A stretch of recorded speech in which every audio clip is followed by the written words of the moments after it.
Me chamo Lidejane Josefa de Souza, sou candidata a uma vaga a professora da educação infantil, pré-1 e pré-2. Escolhi como temática o planejamento de aula, porque se o professor não tiver em mãos o seu planejamento, não tem como ele realizar um bom trabalho, não tem como ele conseguir desenvolver naquele aluno o objetivo que ele almeja, que é por meio do planejamento de aula que a gente antecipa o que a gente pretende alcançar, né? Então, no planejamento de aula, a gente tem uma intencionalidade, né? Porque a gente trabalha em cima da necessidade daquele aluno. O que é que a gente quer alcançar enquanto professor? Né? O que é que o meu aluno precisa aprender? Então, é por meio do planejamento que o professor, ele se organiza, até na questão do espaço, né? Porque quando o professor, ele tem um planejamento de aula em mãos, o dia a dia, que ele está acompanhando o seu planejamento, não tem como ele se perder. Não tem como aquele aluno ficar sem atingir as habilidades necessárias para a sua faixa etária. Né? Então, assim, é por meio do planejamento de aula que nós, professores, né, que eu atuo na área da educação infantil, na rede municipal de ensino, é por meio do planejamento de aula que a gente consegue ver a necessidade de cada aluno, né? De cada rostinho daquele que está ali todo dia ao nosso alcance. Então, o planejamento de aula ele é de suma importância. Não tem como uma aula dar resultado se o professor não segue o seu planejamento.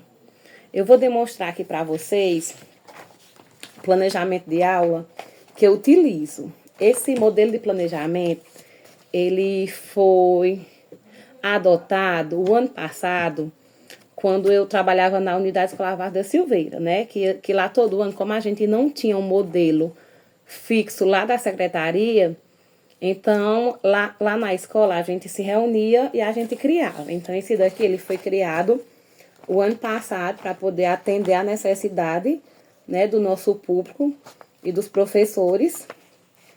E eu utilizo ele como base, que é tanto a rede que é a rede municipal de ensino. Ele também usa o mesmo modelo esse ano, né? Que ele foi adotado pela rede municipal de ensino esse ano. Ele é estruturado, o da educação infantil, né? O que eu vou demonstrar para vocês. Ele é estruturado, né? No campo de experiência.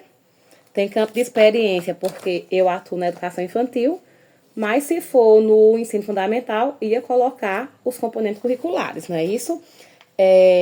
O tema da aula, que a gente irá abordar no dia, objetivos de aprendizagem e desenvolvimento, que é de acordo com o currículo do Piauí, a gente trabalha. As estratégias de ensino, que, minha gente, assim, pode ser que tem professor que não faça esse processo todo, mas eu digo para vocês, eu não consigo entrar numa aula para mim, numa sala para mim ministrar uma aula sem eu detalhar o que eu vou fazer.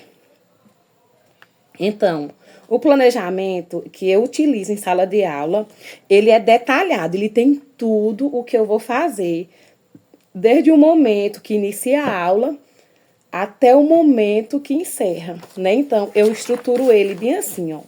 Eu coloco, eu não sei se vocês vão ver, porque ele fica bem pequenininho, né? Porque para poder enxergar, mas eu vou fazer a leitura. Eu estruturo ele da acolhida, como é que eu vou receber meus alunos.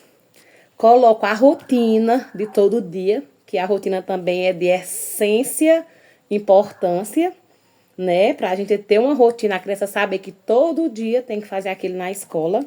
Mas aí já seria tema para outro vídeo, né? A rotina. Coloco o acolhimento, né? Porque a acolhida é diferente de acolhimento. A acolhida é o modo que eu vou receber o meu aluno. E o acolhimento eu realizo sempre depois da rotina, né? Eu sempre coloco cada dia um acolhimento diferente. O de hoje, eu sempre acolho eles com a música da segunda-feira, né? A gente canta, gesticula, se movimenta, que já entra o campo de experiência, né? Corpo, gesto e movimento. E também a questão da contagem dos dias da semana, né? Que já vai entrar espaço, tempo, quantidade, relações e transformações. Após o acolhimento, eu sempre inicio a aula perguntando como foi o final de semana deles, né? O que fizeram, se passearam, aí começa aquela roda de conversa. Após essa parte, eu faço a introdução da aula, né? Do tema. No caso, esse daqui hoje, eu introduzi o Dia da Árvore. E os cuidados com o meio ambiente, né? Também trabalhando a coordenação, cooperação. Aí eu coloquei uma música para eles ouvirem primeiro, né? Sou uma árvore feliz. Aí eles escutaram a música. Depois eu apresentei o vídeo para eles. Nós gesticulamos essa música, né? E fizemos a roda de conversa. Perguntei para eles de que se tratava a música, né? E para que é que serve? Comparei o nosso corpo com o de uma árvore, né? Aí foi bem interessante a aula. Logo após essa parte, né? Fizemos uma atividade que eu também descrevo. Atividade 2, atividade permanente no livro didático. Aí eu já coloco a página do livro. Se for na folha, coloco atividade permanente na folha xerocada. Aí depois vem a terceira parte, né? Que eu coloco tudo, descrevo, minha gente. Ó. Atividade 1, atividade 2, atividade 3, tudo de acordo com a necessidade do meu aluno, né? Porque também não adianta você fazer um planejamento bonito se ele não vai atender a necessidade do seu alunado que está ali. Porque a gente, enquanto professor que está ali na sala todo dia, você sabe a real necessidade de seu aluno. O que é que precisa ele desenvolver? O que é que eu preciso alcançar? O que é que eu preciso modificar nas minhas aulas para que o meu aluno alcance aquele objetivo, né? Então, assim, quem está em sala de aula sabe a real necessidade do seu aluno todos os dias. Aí coloco um vídeo, eu exploro o vídeo com eles, depois a gente senta e conversa, porque não tem como você só jogar um vídeo para a criança ou então adolescente e não explicar, né? Então, aí vem a atividade de estimulação. O que é essa atividade de estimulação? É com tinta guache, é com pecinhas, é com massinha de modelar. Nessa daqui hoje, eu utilizei o quebra-cabeça do Dia da Árvore, né? Cada um recebeu uma caixinha com as pecinhas. E depois que a gente fez a musicalização, a explanação, a atividade permanente no livro, eles fizeram a de estimulação. Mostrei a imagem para eles e eles foram montar o quebra-cabeça do Dia da Árvore, né? Logo em seguida, conversei com eles sobre os cuidados da natureza. Será que a gente pode estar jogando lixo na rua? Será que pode ficar deixando a torneira lá aberta sem estar utilizando? Né? Então, assim, tem muitas coisas que a gente pode usar a temática do dia para poder realizar com a criança, mas tudo isso de acordo com a necessidade da criança. Nesse planejamento de aula, eu também coloco os recursos que serão utilizados, livro didático, material impresso, data show, caixa de som, lousa, pincel, jogos educativos, outros recursos. Aí eu coloquei aqui que foi utilizado outros recursos criados pela professora. Ele é muito interessante, a estruturação, porque assim, a gente pode colocar as observações da aula, né? O que você não conseguiu atingir naquela aula, que pode acrescentar para o dia seguinte. As crianças que faltaram, né? Se tem atividade de casa, de sala, no planejamento ele descreve tudo. Só que é assim, o planejamento ele é muito flexível. O que eu estou abordando aqui nesse vídeo é a questão do planejamento que eu faço para poder alcançar os resultados que eu quero em minhas crianças, né? Então, assim, para mim alcançar os objetivos que eu quero, eu sou professora da creche 3, né? Crianças de 3 anos, que quando fechar o ano, a maioria estará com 4, para iniciar na pré-escola no próximo ano. Então, eu coloco no planejamento o que é que eu quero alcançar com cada vidinha daquela.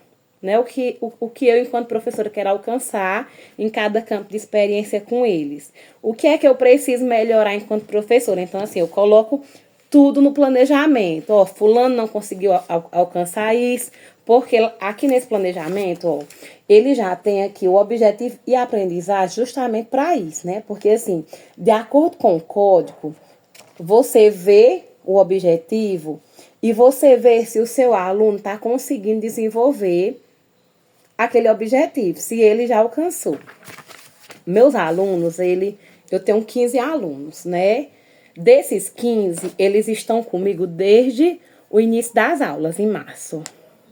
A maioria já escreve o nome sozinho, né? A maioria. Eu só tenho 2 alunos que ainda não conseguem, né? Por quê? Porque um chegou faltando um mês, mais ou menos, para a gente entrar de recesso, antes do meio do ano, e o outro chegou uma semana antes. Então, assim, aí são alunos que a gente está adaptando à realidade da turma, porque, assim, quando você recebe uma criança, cada um daquele dali, você vai observar o que cada um já tem, qual é a bagagem que ele já tem, o que é que ele precisa desenvolver, aí a gente vai acompanhando, assim. Mas vou até dar aqui um exemplo de hoje, que eu fiquei encantada com esses 2 alunos, que era os que ainda não conseguiam a questão da coordenação motora, né, para pegar no lápis, e a questão de fazer o nome tirando do crachá. E eu hoje fiquei encantada com o trabalho deles, mostrando a letrinha. Tinha essa daqui, eles fazendo, acompanhando assim. Por isso, a importância do planejamento de aula. Né? Sem o planejamento de aula, eu não ia saber como fazer e o que fazer com aquele aluno que chegou com certa dificuldade para mim. Porque se ele chegou, eu, enquanto professora, eu tenho que ajudá-lo a enfrentar essa dificuldade e a vencer. Então, assim, por meio do planejamento de aula, a gente noteia as dificuldades do aluno, o que é que a gente já alcançou, o que é que a gente precisa alcançar. Então, ele, além de organizar o espaço e o tempo, da estimulação, de ser um processo para o professor se organizar, ele tem muito benefício para a criança, né? Porque ele estimula as emoções cognitivas, socioemocionais. Porque quando a gente coloca um código desse, bem aqui da BNCC, por exemplo, quando eu pego o código EI03, EO01, eu vou trabalhar com ele a empatia ao próximo. Então, quando eu recebi, né, esse aluno com uma certa dificuldade na coordenação, no reconhecimento das letras, que ele não conhecia letra nenhuma, eu trabalhei o que com os outros que já estavam mais adiantados. Eu trabalhei com eles o código da empatia, né? Que em ajudar aquele coleguinha, juntamente com a professora, a superar aquela dificuldade. E eu estou, assim, encantada, né? Porque, assim, o avanço a cada dia é maravilhoso. Por isso a importância da gente se prender ao plano, minha gente. É se prender mesmo. E o planejamento, ele é flexível. Se uma atividade que eu coloquei aqui hoje não deu para me realizar, porque ocorreu uma necessidade maior para me voltar em outro objetivo com aquela criança, então a gente pode colocá-la para amanhã, pode remanejar, né? O planejamento, ele é bom por isso, porque ele é aberto ao professor, ele é flexível, né? Se eu coloquei nesse plano hoje bem que o que eu vou trabalhar, pode ser que não dê certo, né? Isso eu posso replanejar para amanhã, posso adaptar, ou então possa também acontecer que eu planejei uma atividade, a Maria linda, maravilhosa, só que o meu aluno não conseguiu desenvolver aquela atividade. Então, eu vou ter que fazer o quê? Eu vou ter que refazer o planejamento daquela atividade de acordo com a necessidade de meu aluno. Então, assim, O planejamento de aula ele é essencial na educação. É uma ferramenta que o professor tem que ter em mãos diariamente, né, para poder conseguir realizar o seu trabalho.